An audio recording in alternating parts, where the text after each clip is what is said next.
J'espère que vous allez bien, j'espère que vous vous portez bien.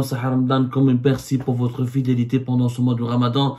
Vous avez été très nombreux et nombreux à nous suivre à toutes les heures de la journée, en dépit des difficultés du jeûne, en dépit de votre quotidien assez lourd, et en dépit des lourdeurs de la routine. Et comme ça, nous avons une communauté de plus en plus fidèle et de plus en plus dynamique, de plus en plus active, de plus en plus engagée. Merci beaucoup.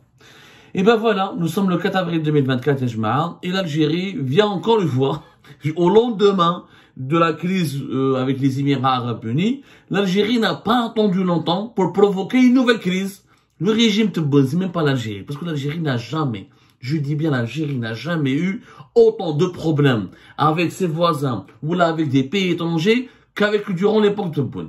Ni à l'époque de Bouteflika, ni à l'époque de Montbéliard, ni à l'époque de Chadli, ni à l'époque de Zerouel. On n'a jamais eu autant de problèmes avec nos partenaires étrangers ou internationaux, avec nos voisins ou avec d'autres États souverains que durant l'époque Tebboune. C'est monsieur problème. Le régime Tebboune, c'est monsieur problème. Voilà, c'est un régime à problème. La preuve, le Niger, hier le 3 avril 2024, a convoqué l'ambassadeur algérien pour protester officiellement contre les expulsions très musclées décidées par les autorités algériennes contre des centaines, voire des milliers de migrants subsahariens. C'est un communiqué officiel diffusé hier en fin de journée, hier le 3 avril en fin de journée par l'agence de presse du Niger, l'ANP. Alors, c'est le secrétaire général adjoint du ministère des Affaires étrangères et de la coopération des Nigériens à l'extérieur du Niger, M. Omar Brahim Sidi, qui a porté les mots de protestation du Niger auprès de l'ambassadeur d'Algérie au Niger le mercredi 3 avril 2024 au terme d'une audience qu'il a accordée à M. Benkhda Mehdi, qui est l'actuel ambassadeur algérien à Niamey. Au cours de cette audience, nous explique donc l'agence de presse du Niger, le diplomate algérien a informé les autorités nigériennes du fait que depuis quelques jours, son pays a intensifié des opérations de rapatriement et de refoulement des migrants subsahariens en situation irrégulière en Algérie. En effet, des vastes opérations de rafles policières sont régulièrement menées dans certains quartiers de la ville de Tamanrasset où vivent des ressortissants des pays subsahariens, dont de nombreux Nigériens. Au terme de cette audience, le secrétaire général adjoint du ministère des Affaires étrangères du Niger a formellement exprimé à l'ambassadeur algérien les protestations du gouvernement et des plus hautes autorités nigériennes contre le caractère violent du mode opératoire utilisé par les services de sécurité algériens pour mener ces opérations. Monsieur Omar Brahim Sedia a demandé aux diplomates algériens d'intercéder auprès des autorités compétentes de son pays afin que les opérations de rapatriement et de refoulement des migrants subsahariens décidées par le gouvernement algérien puissent s'effectuer dans le respect de la dignité, de l'intégrité physique et morale des ressortissants nigériens, ainsi que la protection de leurs biens par les autorités algériennes compétentes. Ces opérations doivent se faire conformément aux relations de fraternité et de coopération qui ont toujours existé si heureusement entre les deux pays et les deux peuples frères. Voilà, le Niger qui proteste, qui dénonce, qui condamne, qui critique l'Algérie, nouvelle crise, encore un ambassadeur d'Algérie, encore un ambassadeur algérien. Cette fois-ci, c'était à Niamey, pas à Bamako, qui a été convoqué par un pays voisin qui se plaint du comportement du régime algérien. En plein Ramadan, les 10 derniers jours du Ramadan, la majorité de ces migrants subsahariens sont des musulmans. C'est des musulmans. La majorité écrasante sont des musulmans, notamment les Haoussa du Niger, etc., qui sont effectivement très nombreux dans les quartiers, dans les villes du sud de l'Algérie et qui travaillent. Ces migrants, si au moins ils faisaient de la délinquance ou là ils étaient tous des voleurs, des criminels, ça se saurait. Yanes, parole d'un reporter. J'ai fait des reportages à plusieurs reprises à Tamanrasset. Et je peux témoigner, moi-même, sur l'honneur, sur la tête de mes enfants, que j'ai fait plusieurs reportages à plusieurs reprises, durant lesquels j'ai rencontré une centaine de migrants subsahariens, khaddamin, nes ou la familia. Ils travaillent dans le BTP, dans l'agriculture, dans la restauration. Sans eux, de grands secteurs entiers, des secteurs entiers de l'économie algérienne, le sud, Tamanrasset, fi Ain Salah, fi Ain Gzam, في جانت donc plus fait Bourj Baji Mokhtar dans énormément de villes et de localités du sud du pays, des secteurs entiers seraient paralysés. Paralysés. Et alors, plein Ramadan, alors que l'Algérie, se dit menacée, elle a que des problèmes. Le Maroc, les Émirats, l'Espagne, le Mali, elle est تخلط في النيجر.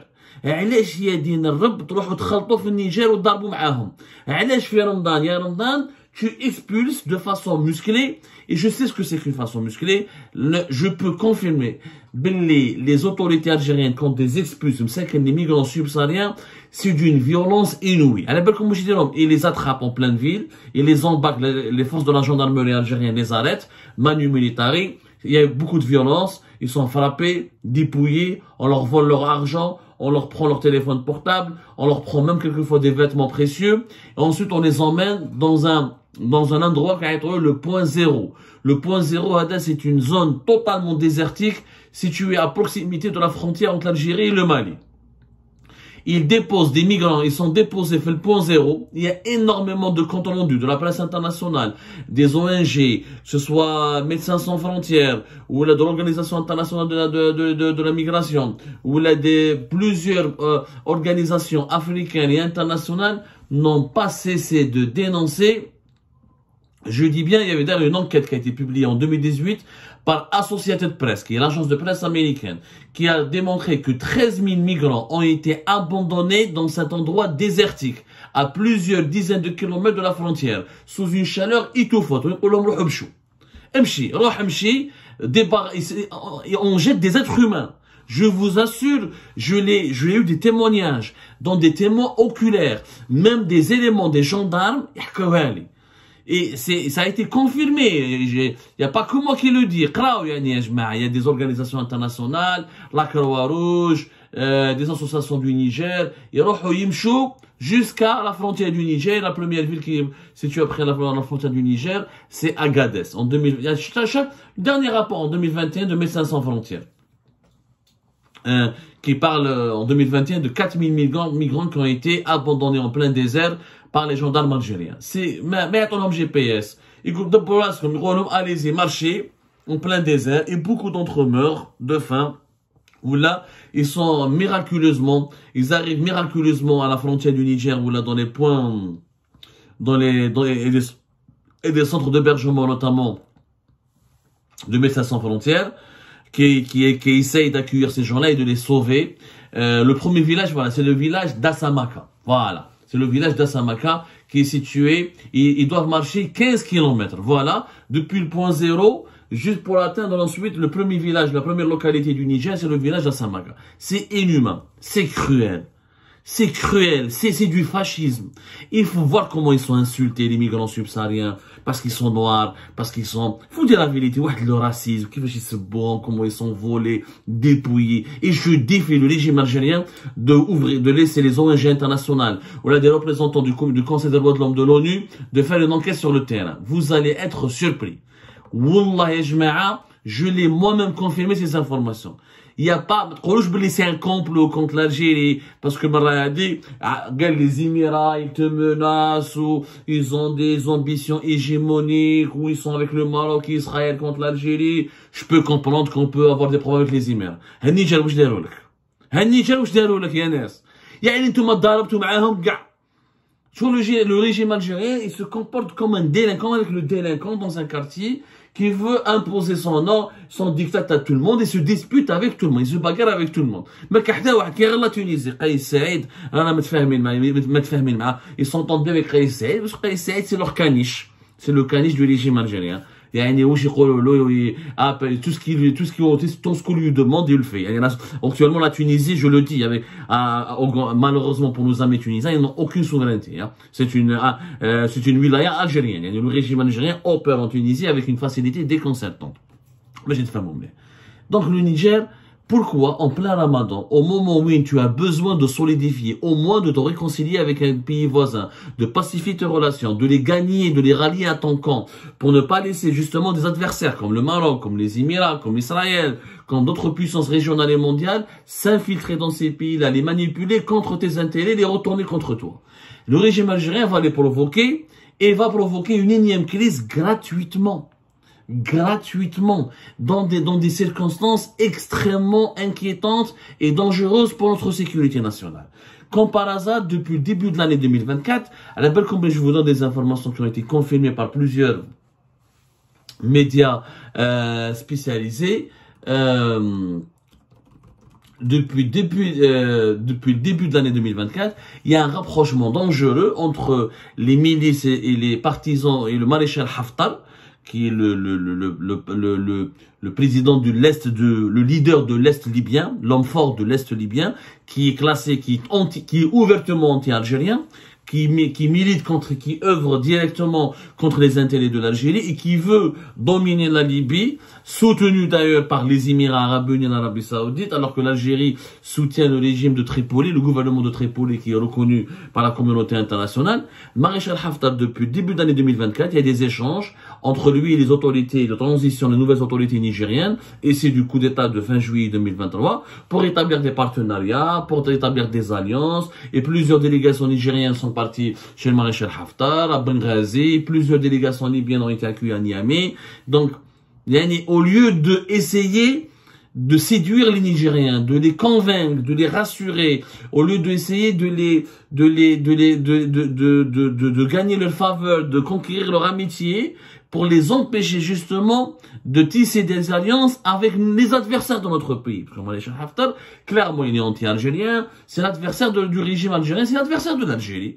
Depuis 2014-2013, il est contre l'Algérie, il est contre le rôle de l'Algérie, il veut éjecter tous les intérêts de l'Algérie, il veut faire de la Libye un pays totalement acquis à l'axe Abu Dhabi-Riyad, il ne reconnaît pas le Maghreb, on aura beaucoup de problèmes avec la Libye si le maréchal Haftar, un jour par malheur, va dominer entièrement le pays. Franchement, on aura beaucoup de problèmes. Et que tu vois les régimes algériens, mais je pense que les services de renseignement sont quand même au courant, sinon le contraire aurait été très grave. En tout cas, les diplomates algériens ou l'ambassadeur d'Algérie à Niamey, alors ils chauffent. Chef, il y a des délégations libyennes qui arrivent à Niamey, qu'il y a des délégations nigériennes qui vont à Benghazi. Sans parler que des pays comme les Émirats aussi, le Maroc, se rapprochent énormément du Niger et de Niamey. Et donc, ce sont tes adversaires. Ça veut dire que si ton ennemi, ton adversaire, fait les yeux doux à ton voisin, ça veut dire qu'ils veulent le retourner contre toi. Donc ton voisin, tu devrais le sécuriser. Tu devrais gagner son amitié, solidifier ton amitié avec lui.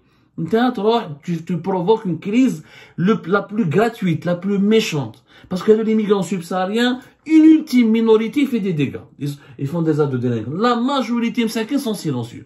Et j'invite la population de Tamanrasset, كونكم رجال ورانا في العيد وكلكم نساء, parce que même les femmes peuvent témoigner.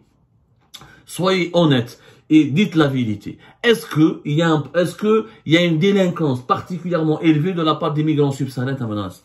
Est-ce qu'ils serqou? Est-ce qu'ils khawlou? Wallah, مساكن خدامين, ناس بوسطاء, des gens miséreux, pauvres, qui viennent en Algérie pour essayer de survivre, de vivre, et que l'Algérie, si elle était intelligente, elle devrait les régulariser et leur laisser le droit entier de travailler, parce que nous avons besoin de cette main-d'œuvre qui est pas chère, et ce sont des gens travailleurs, notamment dans le secteur de l'agriculture saharienne, le BTP, énormément, les commerces. C'est une main-d'œuvre importante pour l'économie algérienne, pour l'économie locale. Parce que ces régions-là de l'extrême sud de l'Algérie, ils ont des spécificités locales. Je dis bien des spécificités locales. Créer une crise comme ça, le plus gratuitement possible, c'est tout simplement une honte. C'est honteux, c'est du suicide. Le régime actuel, le régime Tebboune, c'est un régime belliqueux, bagarreur, mais épidermique, qui ne pense à rien qu'à créer des problèmes. C'est un régime à problème. Et qui est perdant, c'est notre pays. Parce qu'aujourd'hui, nous n'allons plus avoir aucun ami. Nous avons de très mauvaises relations avec le Mali. Maintenant, on est en train de pourrir les relations avec le Niger, de mauvaises relations avec une grande partie de la Libye, une mauvaise situation de quasi-guerre avec le Maroc. La Mauritanie, on essaye, on leur fait beaucoup de pression, etc. Mais les relations sont pour le moment stables. Mais, il y a beaucoup d'interventionnisme et d'ingérence en Mauritanie pour que la Mauritanie ne soit pas une grande amie de l'Algérie. On a de gros problèmes avec les Émirats. On a des relations pas solides avec l'Arabie Saoudite, de gros problèmes avec l'Espagne, des crises cycliques avec la France. La Russie nous a tourné le dos et elle est là, et elle s'affiche, elle préfère soutenir les Émiratis et les Saoudiens, elle préfère surfer elle préfère flirter avec les Émirats et l'Arabie Saoudite que de soutenir l'Algérie.